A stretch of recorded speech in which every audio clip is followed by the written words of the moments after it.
Hi guys, this is Bhargavi. Welcome to my channel Dharani official. మా ఛానల్లో చాలా videos ఉన్నాయి, ఒకసారి చెక్ చేయండి. నచ్చితే సబ్స్క్రైబ్ చేసుకోండి. అండ్ ఈరోజు వీడియోలో నేను వెజిటబుల్ బిర్యానీ ఈజీగా టేస్టీగా ఎలా చేసుకోవాలి విత్ క్వాంటిటీస్ అనేది ఈరోజు నేను షేర్ చేస్తానన్నమాట. ఓకేనా, ఇంకా వీడియోలోకి వెళ్ళిపోదాం. ఫస్ట్లీ అల్లం వెల్లుల్లి కొత్తిమీర పేస్ట్ కోసం మిక్సీ జార్లోని అల్లం మొక్క చిన్నది అండ్ ఒక 10 వెల్లుల్లి రెబ్బలు అండ్ 4 పచ్చిమిరపకాయలు, హాఫ్ కప్ కొత్తిమీర వేసి మొత్తం పేస్ట్ లాగా చేసుకోండి, గ్రైండ్ చేసుకోండి. ఒక పేస్ట్ అనేది రెడీ అయిపోతుంది. ఇదే మనం మెయిన్ ఇంగ్రీడియంట్ అనమాట బిర్యానీకి. అండ్ ఇప్పుడు మనం బిర్యానీకి ఉండాల్సింది ఏంటి, రైతా కదా. రైతా కూడా మనం ప్రిపేర్ చేసుకుందాం. ఒక బౌల్లోని ఒక పెరుగు ప్యాకెట్ తీసుకున్నాను 10 రూపీస్ది. అది బాగా చిలికేసి అందులోని ఉల్లిపాయ ముక్కలు, దోసకాయ, పచ్చిమిరపకాయలు అండ్ ఉప్పు వేసాను. అది ఒకసారి కలిపేసుకొని, వీలైతే క్యారెట్ ఇలా చిన్న చిన్న ముక్కలుగా కట్ చేసుకొని వేసుకొని ఒకసారి కలిపేసుకుంటే రైతా అనేది చాలా టేస్టీగా ఉంటుంది.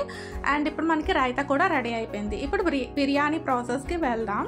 ముందుగా స్టవ్ ఆన్ చేసి ప్యాన్ పెట్టుకోవాలి. అందులోని సరిపడనంత ఆయిల్, నేనైతే ఒక 3 టేబుల్ స్పూన్స్ ఆయిల్ వేసాను. అండ్ గరం మసాలా దినుసులు ఉంటాయి కదా, దాల్చిన చెక్క, లవంగ, ఇలాచి, పువ్వు అండ్ ఆకు అండ్ 1 టేబుల్ స్పూన్ నెయ్యి అండ్ ఇంకా 4 పచ్చిమిరపకాయలు వేసాను అనమాట. ఇవన్నీ కూడా బాగా వేగాలన్నమాట. పచ్చిమిరపకాయలు అనేది బాగా వేగితేనే బాగుంటుంది. అండ్ కొంచెం జీడిపప్పు వేసి మొత్తం కూడా బాగా ఫ్రై చేయాలి. ఇలా ఫ్రై అయ్యాక చిన్నగా కట్ చేసుకున్న ఆనియన్స్, 2 ఆనియన్స్ తీసుకున్నాను మీడియం సైజ్వి. అవి వేసి ఒకసారి బాగా వేయించాలి ఆయిల్లోని.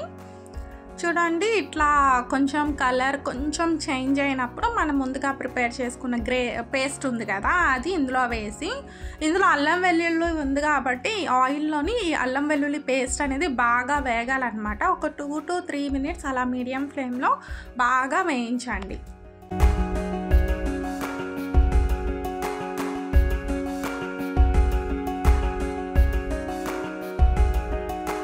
ఇలా వేగాక చిన్న చిన్నగా కట్ చేసుకున్న క్యారెట్ ముక్కలు అండ్ బంగాళదుంప ముక్కలు, నా దగ్గర స్వీట్ కార్న్ కూడా ఉంది, అవి కూడా వలిచేసి అవి కూడా వేసుకున్నాను. అండ్ గ్రీన్ పీస్ కూడా వేసుకున్నాను. ఇప్పుడు ఇవి బాగా మిక్స్ అయ్యేటట్టు ఒకసారి కలిపేసుకోవాలి. ఒక 2 మినిట్స్ వరకు అట్లా అలా మగ్గనిస్తే అందులో ఉన్న పచ్చిదనం అంతా కూడా పోతుంది. ఇప్పుడు మిల్ మేకర్ వేసుకోవాలి. మిల్ మేకర్ ఉంటే వేసుకోవచ్చు, లేదంటే ఇది ఆప్షనల్. ఒకసారి వేసుకొని ఒకసారి కలిపేసుకొని, నేను ఇక్కడ స్పూన్ కాల్తో చూపిస్తాను. ఆ స్పూన్తో 3 స్పూన్స్ వరకు సాల్ట్ వేసుకున్నాను. 3 స్పూన్స్ వేసుకుంటే సరిపోతుంది. మీ టేస్ట్ బట్టి ఇంకొంచెం అడ్జస్ట్ చేసుకోండి. ఇప్పుడు అయితే ఒకసారి బాగా మిక్స్ చేసేసుకోవడమే. మిక్స్ చేశాక మూత పెట్టి ఒక 5 మినిట్స్ వరకు మగ్గించాలి. నేను రైస్ ఈ గ్లాస్తో 2.5 కప్ రైస్ అయితే నేను తీసుకున్నాను. మీరు ఈ రైస్ ప్లేస్లో బాస్మతి రైస్ కూడా తీసుకోవచ్చు. బాస్మతి రైస్ అయితే 1/2 అవర్ ముందు నానబెట్టుకోవడమే. నేనైతే ఇక్కడ నార్మల్ రైసే తీసుకుంటున్నాను కాబట్టి నేను ఎట్లా ఏం చేయలేదు. ఒకసారి కడిగేసుకొని పక్కన పెట్టుకోవడమే. అండ్ ఇది నేను రైస్ కుక్కర్లో చేస్తున్నాను. ఇప్పుడు మూత పెట్టేసాం కదా, మూత తీసి ఒకసారి బాగా కలిపేసుకోండి. ఇలా కలిపేసుకొని మొత్తం ఒకసారి కలిపేసుకున్నాక ఇప్పుడు ఈ స్పూన్తో నేను 1.5 స్పూన్ గరం మసాలా పౌడర్ ఉంటుంది కదా, అది యాడ్ చేశాను. మీరు బిర్యానీ మసాలా పౌడర్ బయట అమ్ముతారు, అదైనా యాడ్ చేసుకోవచ్చు. మేము చేసింది యాడ్ చేసాం. అది ఒకసారి బాగా కలిపేసుకొని మసాలా వేసాక ఎక్కువ టైం మాత్రం స్టవ్ మీద ఉంచకూడదు.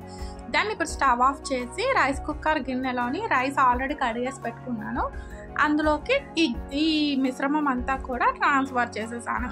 అండ్ ఆ గ్లాస్తోని 6 గ్లాసెస్ వాటర్ అయితే నేను వేసాను. ఎందుకంటే రైస్ కుక్కర్లో మనం వేసినప్పుడు 1 గ్లాస్ వాటర్ ఎక్స్ట్రా వేయాలి. ఒకసారి కలిపేసుకొని ఉప్పు, మసాలా అంతా కూడా టేస్ట్ అనేది ఇక్కడే అడ్జస్ట్ చేసేసుకోండి. అండ్ ఇప్పుడు కస్తూరి మేతి వేసేసి ఒకసారి కలిపేసి నేను రైస్ కుక్కర్ని సెట్ చేసుకున్నాను కదా, అక్కడ పెట్టేశాను అనమాట. పెట్టేసి ఆన్ చేసేసాను. సో దట్ మనకి ఈజీగా అయిపోతుంది. ఒక 1/2 అవర్లోని మనకి బిర్యానీ అయితే రెడీ అవుతుంది. మధ్య మధ్యలో ఒకసారి చెక్ చేసుకొని కలుపుతూ ఉండండి. సో దట్ మనకి కింద బాగా వస్తుంది అనమాట, మొత్తం బాగా మిక్స్ అవుతుంది. ఫైనల్లీ బిర్యానీ అయితే రెడీ అయిపోయింది. యమ్మీ యమ్మీ బిర్యానీ ప్లేట్లో సర్వ్ చేసుకొని విత్ రైతాతో తింటే చాలా అంటే చాలా టేస్టీగా ఉంటుంది. నిజంగా చెప్తున్నాను, చికెన్ బిర్యానీ కూడా మనకి రాదు. నిజంగా వెజిటేబుల్ బిర్యానీ చాలా అంటే చాలా టేస్టీగా ఉంటుంది. ఒకవేళ బ్యాచిలర్స్గా ఉంటారు కదా రూమ్లో వాళ్ళు ఇలా రైస్ కుక్కర్లో కూడా చేసుకోవచ్చు అనమాట ఈజీగా.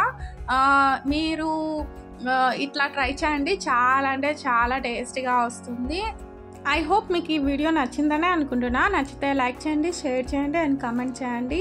అండ్ మరిన్ని ఇంట్రెస్టింగ్ వీడియోస్ కోసం మా ఛానల్ని సబ్స్క్రైబ్ చేసుకోండి అండ్ బెల్ ఐకాన్ని క్లిక్ చేయండి. సో దట్ నేను తర్వాత ఏ వీడియోస్ పెట్టినా మీకు నోటిఫికేషన్ అనేది వస్తుంది.